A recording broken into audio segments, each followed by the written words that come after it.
बलूचिस्तान पाकिस्तान के जुल्मों तले दबा एक ऐसा प्रांत जहां न मानवीय अधिकारों की फिक्र की जाती है और न खून और पानी की कीमत में अंतर की चिंता, न आवाम की आवाज सुनी जाती है और न गरीब बाशिंदों की चीख पुकार।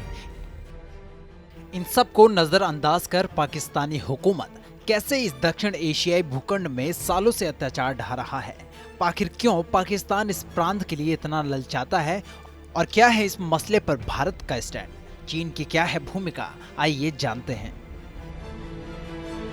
क्या पाकिस्तान का हिस्सा है बलूचिस्तान? बलूच लोगों के रहने के कारण इस क्षेत्र का नाम पड़ा बलूचिस्तान। बलूचिस्तान का संयुक्त क्षेत्र 3 देशों में फैला है, पाकिस्तान, अफगानिस्तान और ईरान। सबसे बड़ा क्षेत्र पाकिस्तान में मिला है। पाकिस्तान में करीब 70 लाख बलोच लोग हैं जो वहां अल्पसंख्यक हैं। बलूचिस्तान में पाकिस्तान का क्या स्वार्थ है? पाकिस्तान बलूचिस्तान में सालों से अत्याचार फैलाता रहा है। इसके विरोध में उठ रही आवाजों को क्रूरता से दबा दिया जाता है। पाकिस्तानी सरकार सालों से बलूचिस्तान के प्राकृतिक संसाधनों का दोहन करती रही है। स्थानीय लोगों पर दबाव डालकर जमीन खरीदना और बाहरी लोगों को ऊंची कीमतों पर बेच देना इसमें शामिल है। साल 2003 से यहाँ संघर्ष अपने चरम पर पहुंच गया। दरअसल पाक चीन से संधि कर यहाँ ग्वादर बंदरगाह का निर्माण करने लगा था, जो सामरिक लिहाज से चीन और पाक के संबंधों को मजबूत करने वाला था। इस बंदरगाह को बनाने के लिए इंजीनियर, अधिकारी और मजदूर सभी के लिए बाहरी लोगों को लाया गया, जो अधिकतर चीन से थे। उन्हें स्थानीय लोगों की जमीनें आवंटित की गई। मूल लोगों से अमानवीय व्यवहार बढ़ता गया। 2004 में बलोच अलगाववादियों के हमले में 3 चीनी इंजीनियर मारे गए। 2005 में इस हिंसा को रोकने के लिए पाकिस्तानी फौज का इस्तेमाल किया गया। ताज्जुब की बात यह थी कि बलोच के लोग अपने ही देश में बाहरियों से लड़ाई लड़ रहे थे और उन्हीं की देश की फौज उन्हें रोक भी रही थी। बलूचिस्तान में जुल्म ढाने में चाइना एंगल। बलूचिस्तान के एक्टिविस्ट हों, राजनेता हों या फिर अलगाववादी हों, सभी अपने देश में चीन के बढ़ते हस्तक्षेप के खिलाफ हैं।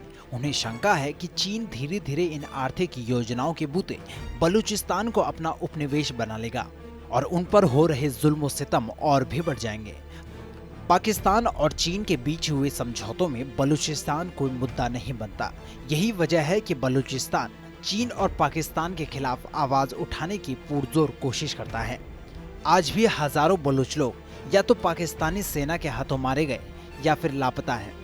बलोच एक्टिविस्ट आरोप लगाते हैं कि यहाँ पाकिस्तानी सेना ह्यूमन राइट्स का वायलेशन कर रही है। पाक और चीन की यही नीतियां यहाँ अलगाववाद और चरमपंथ को जन्म दे रही हैं।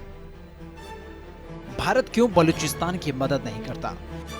भारत और पाकिस्तान के विभाजन से ही देश की हुकूमतें किसी देश के आंतरिक टकराव में दखल देने से बचती हैं। भारत का मानना है कि 2 देशों के आंतरिक मुद्दे पर तीसरे देश को तब तक हस्तक्षेप नहीं करना चाहिए जब तक दोनों देश इसके लिए राजी न हों। यही वजह है कि भारत भी कश्मीर जैसे मुद्दे पर अमेरिका जैसे किसी बाहरी देश का हस्तक्षेप का विरोध करता रहा है। यही वजह है कि बलूचिस्तान के आज तक के इतिहास में भारत ने उसके लिए कभी अंतर्राष्ट्रीय मंच पर आवाज नहीं उठाई। मैं आज लाल किले की प्राचीर से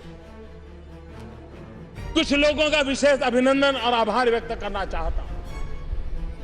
पिछले कुछ दिनों से बलूचिस्तान के लोगों ने, गिलगिट के लोगों ने, पाक ऑक्युपाइड कश्मीर के लोगों ने, वहां के नागरिकों ने जिस प्रकार से मुझे बहुत बहुत धन्यवाद दिया है, जिस प्रकार से मेरा आभार व्यक्त किया है, मेरे प्रति उन्होंने जो सद्भावना जताई है,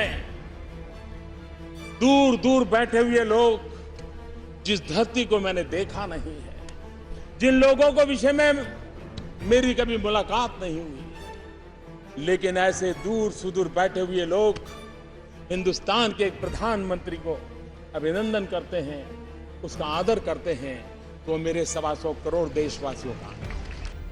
2016 में प्रधानमंत्री नरेंद्र मोदी ने 15 अगस्त पर अपने भाषण में बलूचिस्तान में चल रहे संघर्ष का जिक्र किया।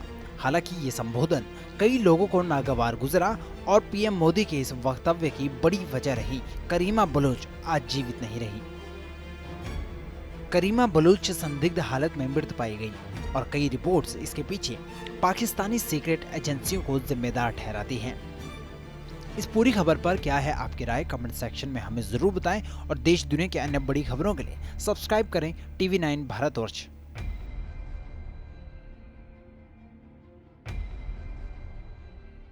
फिक्र आपकी, सोमवार से शुक्रवार रात 9 बजे सिर्फ TV9 भारतवर्ष पर।